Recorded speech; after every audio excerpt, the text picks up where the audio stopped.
ni dhamira yangu napotoa zile approval, nataka yani na sisi tuwe miongoni mwa nchi nyingine zinazofanya vizuri, sababu kama wenzetu wametengeneza hizo products, wamezitumia, wamenufaika, na sisi hatuna sababu ya kutonufaika. Sababu kama watu wengine wametengeneza products zimekuwa nzuri, basi hata sisi tukizitumia zitakuwa na manufaa kwa wawekezaji wenyewe, lakini pili kwa uchumi wa nchi. Na nimeona kwenye hizi za uwekezaji nyinyi mmetengeneza, kuna ile ya USD na ile ya Tanzania shillings. Kwenye ile la hizi za USD tunatarajia labda patakuwa ni wale diaspora. Tusingependa investors wa ndani watumie USD, kwa sababu kwanza itakuwa ni kuongeza pressure ya kukusanya hizo USD ndani ya soko ambalo tayari kwa sasa sisi tunaona tunaanza kukusanya nguvu ili kusupport soko. Kwa hiyo hili labda tuliweke tu kwa ujumla wake kwamba tuendelee kuhamasisha diaspora. Nadhani sisi pia tumekuwa tunatuma watu wetu nje ya nchi kwenda kuhamasisha.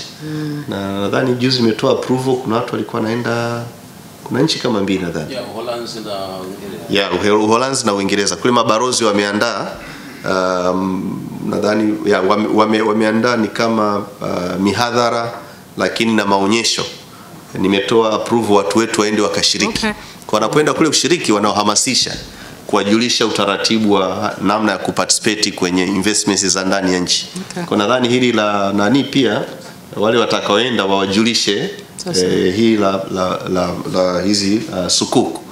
Na kwamba kuna hii ambayo kuna allocation ya dola milioni 385 ambayo kama kule wakiwekeza, basi zikija huku hizo ndo zitakuja kusupporti na zitaongeza upatikanaji wa dola hapa nchini. Kwa sababu kuna watu ambao tunaamini wako nje. Kiangalia changamoto kwenye remittance za watu wetu wa nje au wale diaspora ambao wanatuma huku fedha nchini, bado iko chini sana. Lakini kwa nini? Wengine wasema hakuna products zinazoendana na mahitaji au na mazingira yao. Kwa pia mtaona majuzi tumetoa, na watu walikuwa nasema labda kwa sababu kuna urasimu kwenye ufunguaji wa akaunti, lakini tumetoa assurance ni kwa sababu baadhi ya watu hawana information. Kuna watu ambao walikuwa nasema labda tunazuiliwa kufungua akaunti, kitu ambacho sio kweli.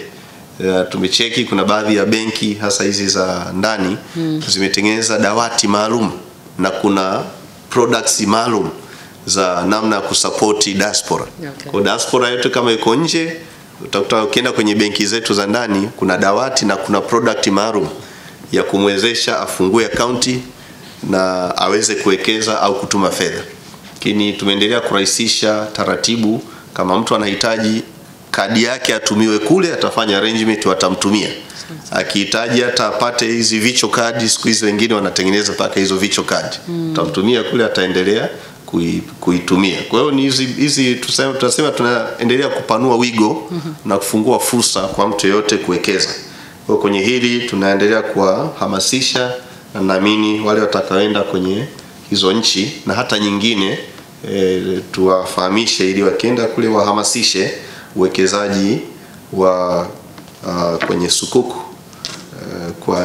kwenye hii avenue ya dola. Lakini kwa wale wa ndani tutumie shilingi, kwa sababu shilingi ndio currency yetu sahihi. Na ndio maana kwenye sheria ya Benki Kuu section 26 imetamka kabisa kwamba Benki Kuu itachapisha shilingi ya Tanzania itakayokuwa ndio fedha pekee kwa ajili ya malipo halali ya ndani ya nchi. Na bahati mbaya kuna watu wamekuwa wanafanya transaction za ndani kwa kutumia fedha za kigeni. Unapofanya vile kimsingi ni kosa, na ni kosa la uhujumu uchumi, kwa sababu shughuli za ndani ya nchi zinakuwa zinatakiwa zitekelezwe kwa kutumia shilingi ya Tanzania. Unapotumia fedha ya nje kwa shughuli za ndani, maana yake una support monetary policy ya ile nchi ya kule ulikotumia sarafu yake. Kwa hiyo hili ni swala ambalo tumekuwa tukiendelea kulielimisha kwa watu ili tuendelee kusimamia vizuri monetary policy ya Tanzania na kuleta confidence kwa shilingi yetu. Fanya hivyo pia inaendelea kuimarisha hata thamani ya shilingi yetu, lakini tunaondoa changamoto ambazo zinaweza zikasababisha watu wakaenda kuscramble kutafuta hiyo dola kwenye soko la ndani, wakati kuna baadhi ya mahitaji ya msingi ambayo tungewaachia wale wanaotaka kuimport baadhi ya vitu ndio watumie hizo fedha za kigeni. Lakini bado naamini kwa amount hii kwa watu wa nje pia wanaweza waka oversubscribe. Najua inawezekana ile 1.1 trillion utashangaa ikiwa oversubscribed, naweza mkatengeneza tena na sikukuu ya pili na ya 3 na ya 4. Sasa kama wenzetu wako sikukuu ya 8, nadhani sisi tuangalie, mnaweza mkaendelea pia kucheki kwenye maeneo mengine, lakini kwa ujumla wake mimi naona ni jambo zuri na sasa limeenda sambamba na kile tulichokuwa tumekitarajia wakati tunafanya marekebisho kwenye sheria ili kuruhusu products nyingine na kupanua wigo wa kupata njia mbadala za kufinance miradi ya serikali. Inawezekana hata mbele ya safari basi hata upande wa Tanzania bara labda nao wakadevelop products kama hizo. Sisi tunadhani kwa sababu sheria ipo imeruhusu, cha msingi ni kuzingatia taratibu zote zinazotakiwa na kupunguza zile risk kama mlivyofanya nyie kukama up na hizo innovative ways za kuprotect fedha za investors ili kuweza kuketa uchumi huu ambao unakuwa driven kwa kiasi kikubwa zaidi ya 30% na sekta ya utalii. Ni muhimu kuweka miundombinu ambayo itaketa hii sekta ya utalii. Tumeona ni muhimu kuwa na miundombinu imara ambayo itaweza kufacilitate biashara. Lakini haya yote yafanyike vipi? Bajeti tunayo, lakini bajeti kwa upande wa matumizi, sio bajeti kwa upande wa mobilization. Ni lazima tutafute utaratibu mbadala wa kuweza kutafuta fedha kwa ajili ya uwekezaji katika hiyo miundombinu. Tukaona tunayo fursa kupitia sera yetu framework hii ya alternative financing, ambapo governor wakati ulipokuwa katibu mkuu ulikuwa ndio champion wa hilo jambo alternative financing, kwamba tunayo fursa ya sisi kutafuta fedha kwa kupitia utaratibu mbadala, na tunategemea kwamba hii itakuwa ni stepping stone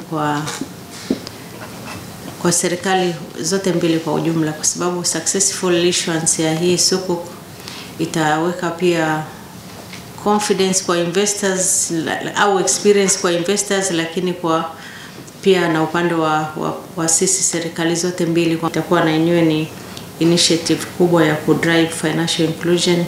Kwa hiyo tunapongeza na tutakuwa na sisi tunaendelea kufuatilia kwa karibu na pengine wadau pia wa kuinvest. Mimi najua baada ya hii sasa product kama hizi kuanza kuingia na sisi nchi zetu hizi kuanza kutoa hizi product, ni kwamba na sisi tutaanza kusogea ile ranking. Najua kabisa manake kama sukoko hii manake ni mwezi kesho tu hapa tayari mambo yanaanza, manake kama tutakuwa tumewahi wakati wanafanya hizo review zao, inayofuata report government tutakuwa tuko juu pale. Kwa hiyo unaona ndio jinsi ya kusogea. Yani lazima tujiamini, lazima tuwe na ndoto na lazima tuone kwamba mambo sasa yanabadilika.